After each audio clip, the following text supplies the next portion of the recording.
Olá, sejam bem-vindos a mais uma videoaula sobre Físico-Química 1. Nosso assunto de hoje é átomos. Os tópicos a serem abordados são modelos atômicos e os modelos atômicos de Dalton, Thomson, Rutherford e Rutherford-Bohr. Ao término desta aula, você será capaz de entender o que são modelos atômicos e compreender a evolução dos modelos atômicos para explicar os avanços tecnológicos.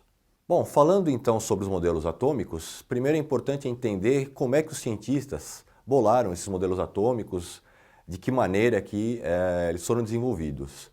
A gente pode imaginar, por exemplo, pegar um objeto qualquer e colocá-lo dentro de uma caixa de sapato, fechar essa caixa de sapatos, lacrá-la totalmente, entregar a uma outra pessoa e pedir para ela tentar descobrir o que teria dentro dessa caixa de sapatos. Os modelos atômicos foram desenvolvidos mais ou menos com essa mesma ideia. Os cientistas, na época, não conseguiam visualizar o átomo, então eles simulavam algumas hipóteses, testavam, faziam experimentos, analisavam os resultados para comparar com as hipóteses. Sendo essas hipóteses viáveis, essas informações eram levadas para uma comunidade científica e na comunidade científica, se essa ideia fosse aceita, aí então ela passava a ser chamada de modelo, no caso aqui modelo atômico ou teoria atômica. Os modelos atômicos foi sempre feito através de hipóteses que nem sempre são exatamente iguais.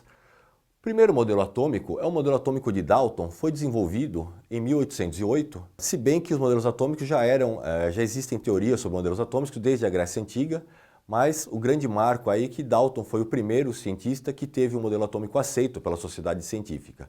Esse primeiro modelo atômico era um modelo bem simples, comparados a esferas totalmente maciças, o que hoje a gente poderia pensar em bolas de bilhar, por exemplo. Então, os átomos seriam partículas totalmente indivisíveis e indestrutíveis. E átomos de um mesmo elemento químico possuiriam as mesmas propriedades físicas e químicas. E as reações químicas entre os átomos seriam nada mais nada menos que combinação, rearranjo, separação entre átomos de diferentes espécies.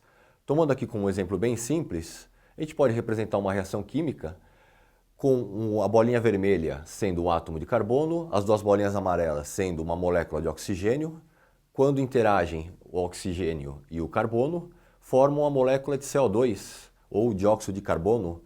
Então, de uma forma bem simplista, mas que é muito útil, até hoje ainda é usada, o modelo atômico de Dalton pode explicar para a gente, inclusive, o mecanismo de algumas reações químicas. Na sequência, quase 90 anos depois, o segundo modelo atômico desenvolvido foi o modelo atômico de Thomson.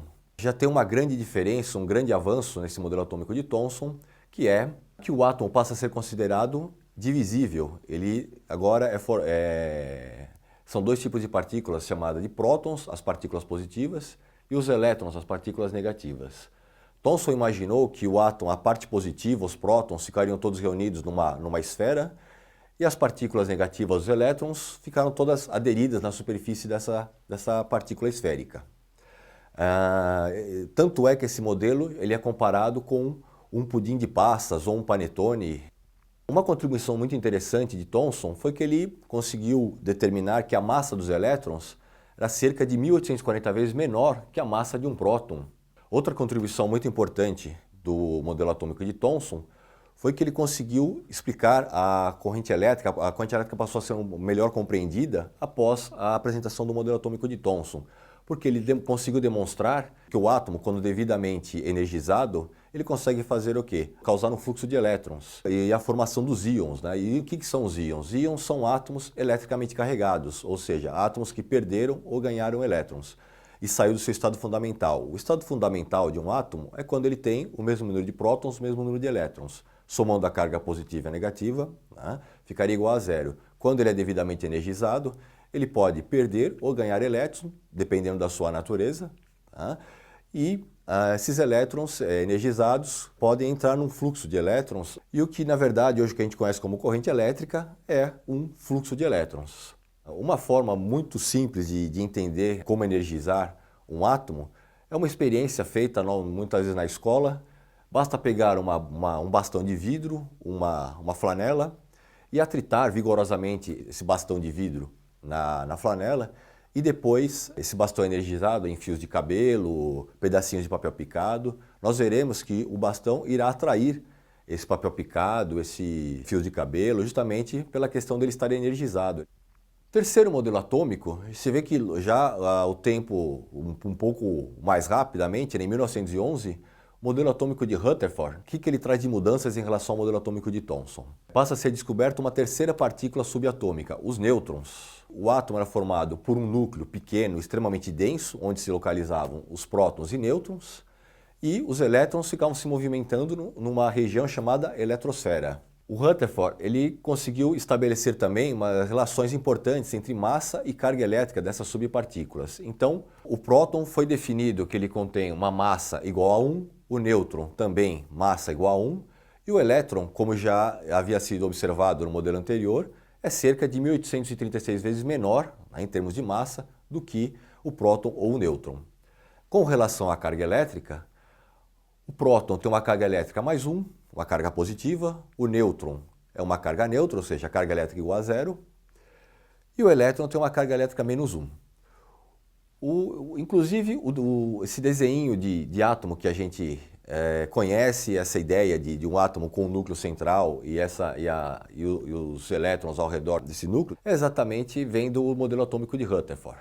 Finalmente, o quarto modelo atômico, logo depois desenvolvido em 1913, é o modelo atômico Rutherford-Bohr, que até uma curiosidade, Bohr era um aluno de Rutherford e com o aprendizado com o professor Rutherford, ele conseguiu melhorar o modelo do professor.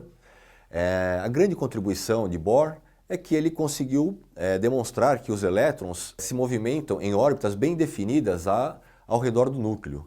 Então Bohr postulou para a gente que existem 7 níveis de energia, 7 camadas de energia por onde os elétrons se movimentam.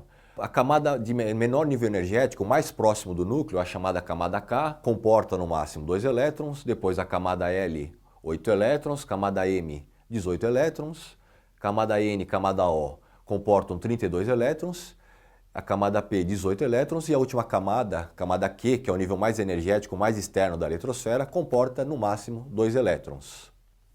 Então, observando ao lado, nessa representação, as bolinhas azuis com os pontinhos, sinais de positivo, representando os prótons, as bolinhas verdes representando os nêutrons, e cada órbita dessa, no caso aqui representamos 3 órbitas, a gente pode observar, a primeira camada K tem 2 elétrons, a segunda camada L comporta 8 elétrons e nesse caso aí a última camada M comporta apenas 1 elétron.